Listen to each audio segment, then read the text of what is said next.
खुलुमबाय। दिनै बर' हारिनि गोनांथार हाबाफारिखौ फोसावनो थाखाय दिनै लानाय जाबाय। उदालगुरि जिल्लानि सिङाव थानाय नोलबारि बियाब बाथौ गौथुमा मावबादा मोनसे हाबाफारि लादों। बे मावबादायाव दौसि दौरि आसारि आरो फोसावगिरिखौ हांख्रायनाय जादों। बिनि गेजेरजों मावबादानि गेजेरजों बान्दोबानि आसारखान्थिखौ एबा बान्दोबाखौ आसारखान्थिनि गेजेरजों मावफुंनो थांनायाव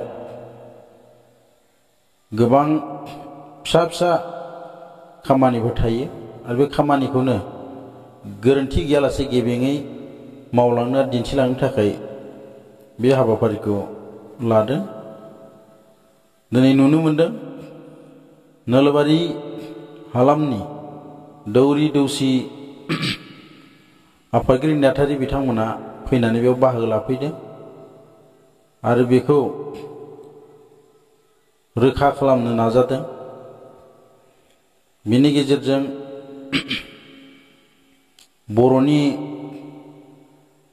जे सिबिनाय खान्थि, बाथौ धोरोमनि सिबिनाय खान्थि, बाथौ बेरा हेबनाय, गोथै गारनाय, माइजो थुनाय, बे गासैखौ दिनै बेयाव ज' जानानै बे मावबादानि गेजेरजों रोखा जालायनायखौ नुनो मोनदों।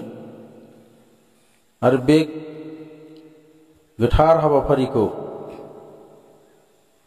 नोलबारि बियाब बाथौ गौथुमनि आफादगिरि मुस्रि अनिरुद्ध गयारिनि दैदेननायाव बे जाफुंनायखौ नुनो मोनदों।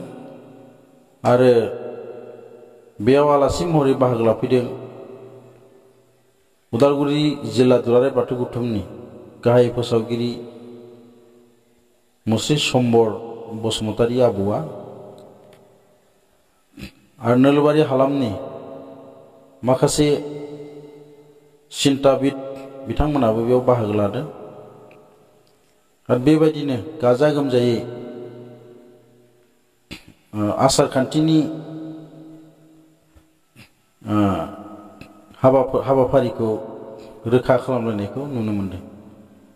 बेयावहाय आखाइनि हाबा लादों, बाथौ बेरा दुमनाय, गोथै गारनाय आरो माइजि थुनाय आरो बेबायदिनो सोंनाय फिन्नायनि गेजेरजोंबो रोखा जालायदों, बेखौ नुनो मोनदों। दिनैहाय आवसिया फोरबो आरो बे आवसिया फोरबोआव सानथाम आबादजों सोमोन्दो थानाय माखासे खामानिफोरखौ दोनथ'नाय जायो। बेखौ असिला लानानै दिनै दौरि दौसि आसारि फोसावगिरि बिथांमोना ज' जानानै बान्दोबाखौ आसारखान्थिनि गेजेरजों मावफुंनो थांनायाव जाहाथे गेना गोरोन्थि जाया, फैबाय थानाय समाव जाहाथे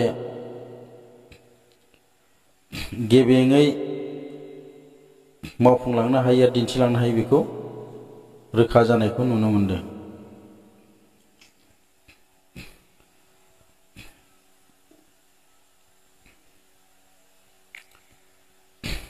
गोजोननाय थाबाय। दिनै बाथौ बुंसार नायगिरि साफ्रोमनिसिमबो आरो फिन आवसिया फोरबोनि गोजोन हामलायनायखौ जासिनानै नोलबारि बियाब बाथौ गौथुमनि दौसि दौरि आसारि फोसावगिरिफोरनि मावबादा फोसावनाय बेखौ एसेयावनो फोजोबथ'नाय जाबाय। गोजोन्थों। दहाय आफा बोराइ बाथौ।